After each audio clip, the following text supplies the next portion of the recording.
I love you. If you love me, circle yes. If you don't, circle no. Hello, मैंने तुम्हें love letter नहीं दिया है।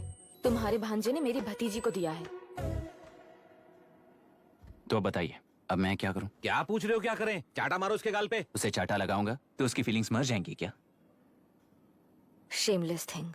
Excuse me, आपके accent से लगता है कि आप अमेरिका में पली बड़ी हो। ये इस पे सर्कल किसने बनाया?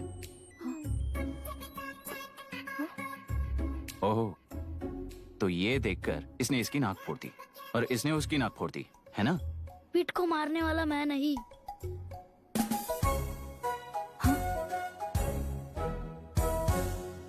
What a shame. इसमें शेम फील करने जैसा कुछ भी नहीं है। उनके मन में जो लव है वो अलग है और आपके मन में जो लव है वो अलग है। बच्चों की नजर में लव का मतलब है सिर्फ पसंद। बच्चे अपनी बढ़ती उम्र में हर कदम पर एक नए रिलेशनशिप के बारे में सीखते हैं। उन्हें हम जितना प्योरली देखेंगे वो भी उतना ही प्योरली देखेंगे। सुनो आर्या, आंटी को सॉरी बोलकर फिर कभी प्रिया से बात नहीं करोगे, प्रॉमिस आई करो। Am sorry. No wait.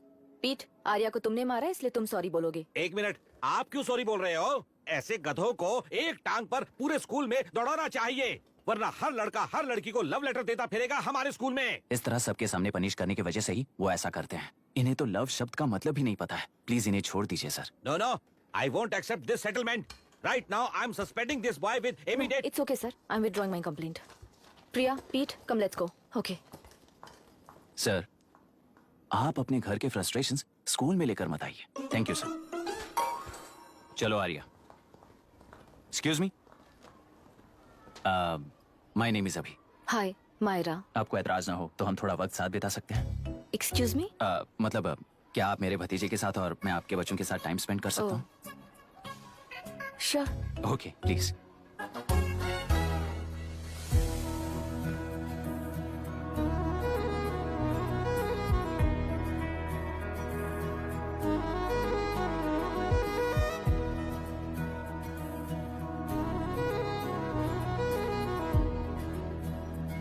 What do you want to talk? क्यों, तुझे हिंदी नहीं आती? आती है पर उसे पसंद नहीं है। अरे मेरी गुड़िया, तुम्हें इतनी अच्छी हिंदी किसने सिखाई? मेरे पापा ने। ओह, ठीक है। तुम्हारी आंटी क्या करती है?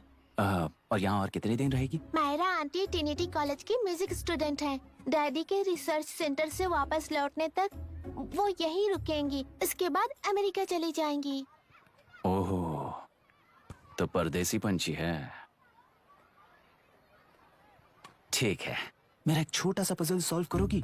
तुम हो गोरी और यह है देसी गोरा और तुम्हारी बुआ है देसी। तो इतनी छोटी सी फैमिली में इतने रेसेस कैसे हो गए? सिली, इट्स सो सिंपल। मेरी दादी इंडियन है, मेरे दादाजी अमेरिकन है। डैडी दादाजी की तरह गोरे पैदा हुए और मेरी बुआ दादी की तरह पैदा हुई और मैं भी मेरे डैडी की तरह गोरी पैदा हुई और बेटे मम्मी की तरह पैदा हुआ। ओहो, That's all. so So simple. simple. पर मेरी मम्मी मर गई। अरे मेरी गुड़िया, आई एम सो सॉरी बेटा। Hi. Your nephew is a smart boy. They are such well-mannered kids. Thank you. I'm so sorry about their mother. Thanks for your concern.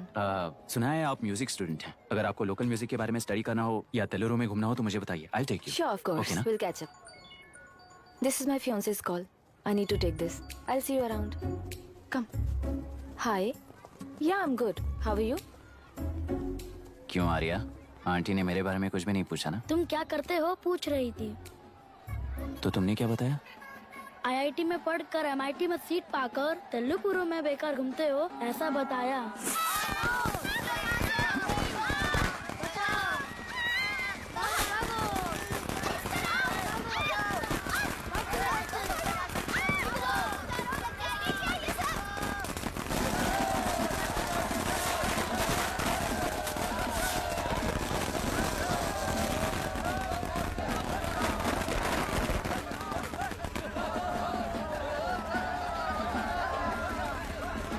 Andhra समाज party से अलग होकर आंध्र प्रजा पार्टी की स्थापना कर पहले चुनाव में ही जबरदस्त जीत हासिल करने वाली श्रीमती विशाखा वानी को देश के कोने कोने से प्रांतीय पार्टी का अभिनंदन मिल रहा है। टेलरी में हड़पे पैसों से कार्यकर्ताओं को वोटर्स को खरीद कर जीत हासिल की है।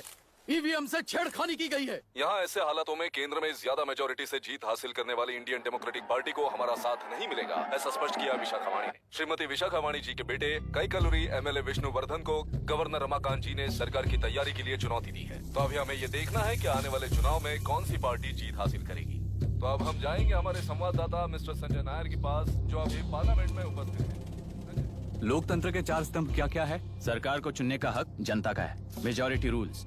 चुनी जाने वाली सरकार को जाति और धर्म का भेदभाव किए बिना सारी जनता का पालन एक समान करना चाहिए। हमें सपोर्ट नहीं किया ना, देखना आज से स्कूल कॉलेज कैसे चलाता है। कानून और न्याय व्यवस्था को दबाव में आए बिना ईमानदारी से काम करना चाहिए। नई सरकार के आते ही राज्य में 9 कलेक्टर्स, 6 एसपीज और 2 जजेस की बदली हो गई है। जितने भी मर्डर्स हैं, करप्शंस हैं, उनके बारे में 3 साल में सोच लेना। आखिरी 2 साल में वोट दिलाने वाली योजनाओं के बारे में सोच सकते हैं। वोटर छोटे बच्चों जैसे होते हैं। सुबह पिटाई करो और शाम को एक बिस्किट का टुकड़ा फेंक दो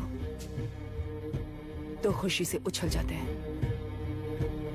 पूर्व मुख्यमंत्री के इशू किए गए सारे कॉन्ट्रैक्ट्स गलत थे, सो वो सारे कॉन्ट्रैक्ट्स रद्द कर रिवर्स टेंडर जारी किए जा रहे हैं। मैडम, अब तक 30% इन्वेस्ट किया है, अब कैंसिल करेंगे तो हमें कंपनी बंद करनी पड़ेगी। अगर ऐसा हुआ तो नई कंपनीज भी इन्वेस्ट करने की हिम्मत नहीं करेंगे। लाखों लोगों की नौकरी चली जाएगी, इकोनॉमी भी डाउन हो जाएगी। आप लोग सिर्फ अपनी कंपनी के बारे में सोचिए, इकोनॉमी के बारे में सोचने के लिए हम हैं। अब क्या करें, आप ही बताइए मैडम। उस पार्टी के लिए जो किया वही कीजिए। वाक, मत, विद्या, व्यापार, पेशा जैसे फंडामेंटल राइट्स को प्रोटेक्ट करना होगा।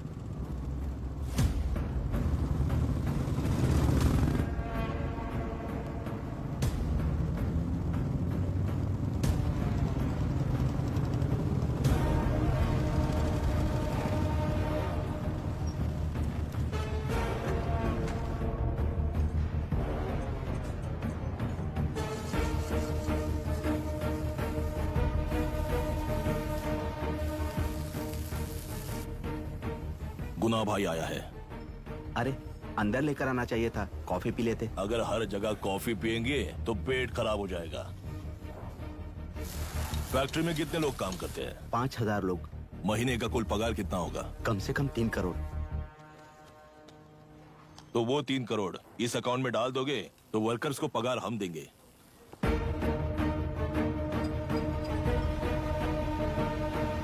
सरकार को लेने वाले हर जरूरी फैसले में जनता की राय लेनी चाहिए, जैसे प्लेबिसाइट्स। मर्डर भी करना हो तो सोच समझ कर करना होगा, तभी अपोजिशन डिफेंस में आ जाएगी। किसानों की इच्छा के मुताबिक एडोरू कोर्ट तक टेलरों के आक्रमण को रद्द करने का पिछली सरकार ने कोर्ट से ऑर्डर ले लिया है। सुप्रीम कोर्ट के आदेश का मान न रखते हुए मुड्रू कांटूर तक टेलरों पर आक्रमण कर मछली का व्यापार कर सकते हैं, ऐसा राज्य सरकार ने विवादास्पद जियो जारी किया है। इस जियो की वजह से मत्स्यकार खुशी मना रहे हैं तो दूसरी ओर वहीं के आसपास के किसान विरोध कर रहे हैं। अब तक जो हमारे ऊपर हमले हुए हैं उससे हमारी जिंदगी बर्बाद हो चुकी है, हम चिल्ला कर कह रहे हैं, तो वापस नए अतिक्रमण की क्या बात कर रहे हैं?